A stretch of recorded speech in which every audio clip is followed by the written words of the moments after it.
Okay, so you talked about influences in the previous answer. So, like as an 18-year-old, there's a thing called FOMO, fear of missing out.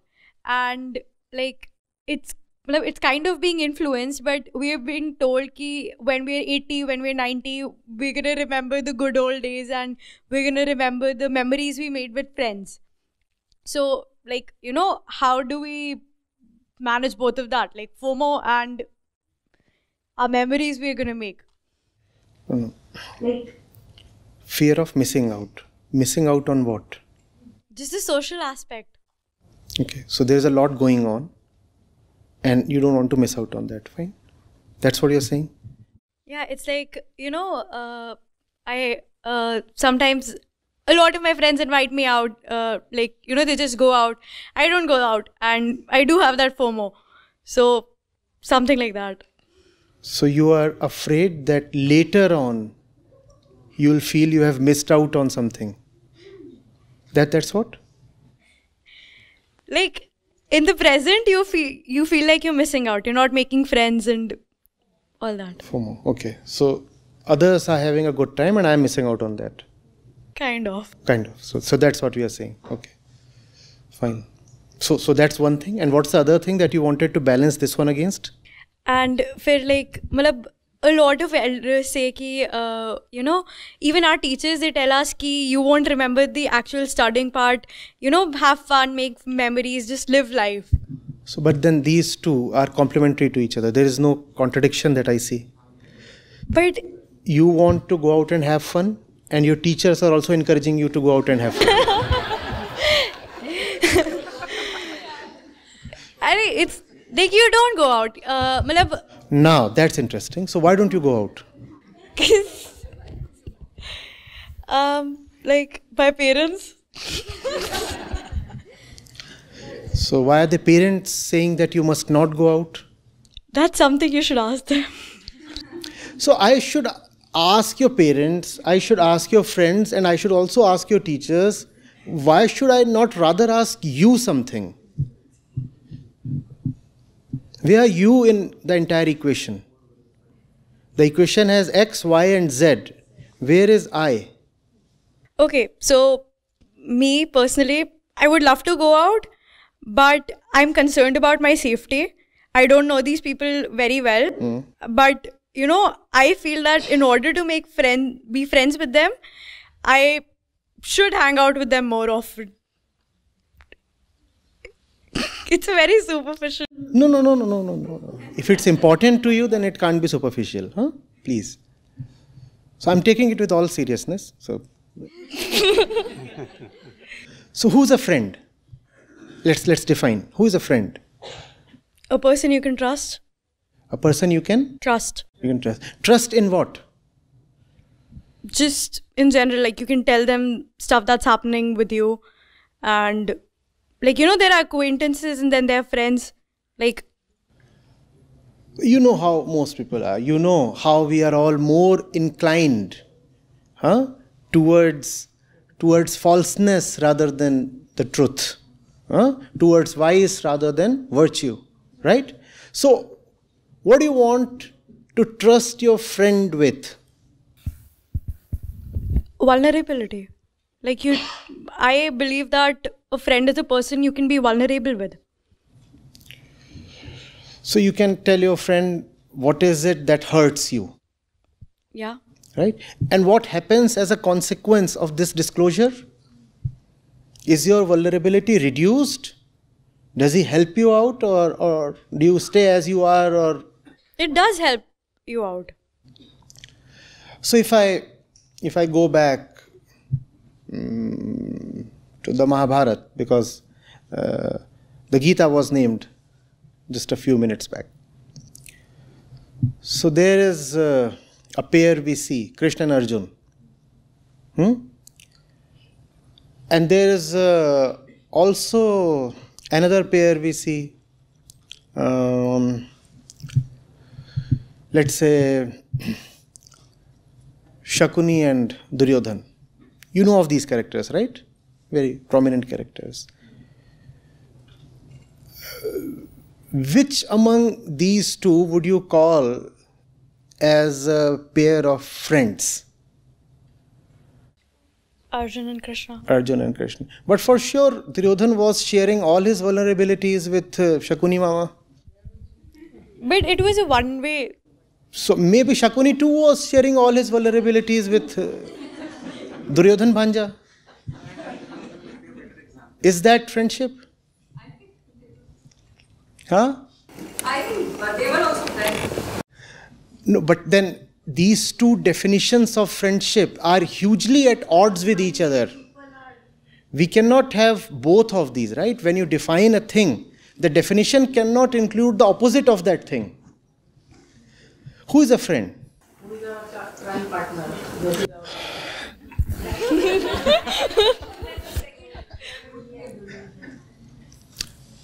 In general, I mean, I don't know how that sounds, but in general, if somebody is indeed your crime partner, he becomes not only your friend, but your bosom buddy.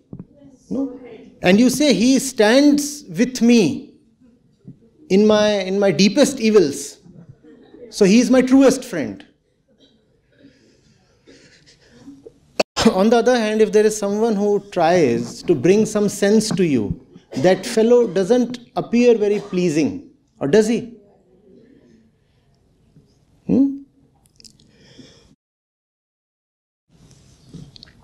Once you know what is meant by friendship, it will be very easy to be drawn to the right person. On the other hand, if you do not know yourself, you will also not know who a real friend is. See, I'm sorry if it is getting serious on a light topic, but there is no other way, because you are talking of a friend to yourself, right? When you say friend, you don't merely say friend, you say my friend. So to understand who deserves to be a friend, you will have to know yourself.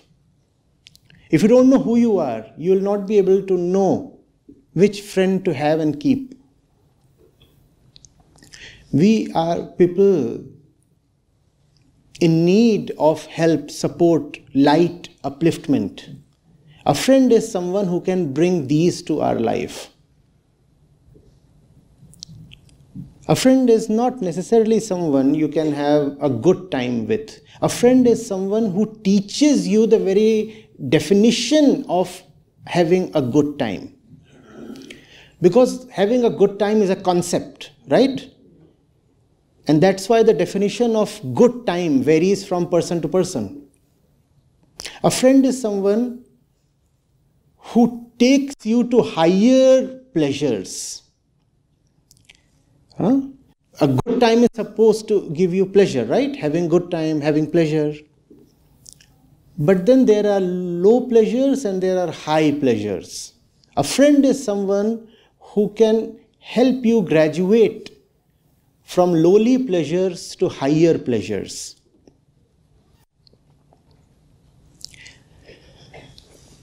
I'm getting it. But that will happen only if, first of all, there is an I in the equation. There has to be an I in the equation. Who am I and what is my requirement? And that will tell you who your friend is. A crime partner appears actually very pleasing, but avoid. There was one fellow who was expelled from the assembly. I'll continue with that same example. There was one fellow who was expelled from the assembly when Duryodhan and his kin were trying their dirty tricks on Draupadi. And you know who that fellow was? The one who was trying to talk some sense to Duryodhan. What was his name? Yes, Vikarn, one of the brothers, and Vidur. These were the two who were sidelined and humiliated. So given the way we are, If our intention is to remain as we are, forget about fear of missing out, you will actively want to miss out on the right thing. The right thing is the thing that you deeply, deeply want without knowing what you deeply want. So it's not FOMO really. It's WTMO. I want to miss out on the real thing. And I want to stick to all the lowly things. That's the nature of mind, and that's the tragedy with human existence. We deeply avoid that which we deeply love. We avoid depth altogether. And we wallow in the superficialities. We do not know what is it our heart really beats for. And when that thing comes right in front, we just want to run away. That the appearance of that thing feels so embarrassing, so dreadful, almost like death. So we avoid that. The thumb rule is, if something appears very alluring, right in the first instance, think not twice but 10 times. The real thing that deserves your companionship, even your devotion, will be difficult to go to, even more difficult to stay with. Friends that appear attractive in the first sight itself will be 99% times be the ones you don't need to be with. Just avoid. You're not missing out on anything. But yes, you are missing out greatly on something else. It's just that all that happens below the radar. We don't even know what we are missing out on. And you are young, and I'll tell you the real FOMO. People reach the age of 80 and die without having ever really lived. So they have not missed out on a thing. They have missed out on life itself. And that's what you should wonder about. What is life? Who am I? And what is it that I really need to have? Because I won't be alive forever. I'll be gone. Even if you're not physically gone, your energies will be gone. A point will come when your physical apparatus will not support too much activity, even too much thought. So this is your time. This is your peak. Figure out what is it that you must do with it.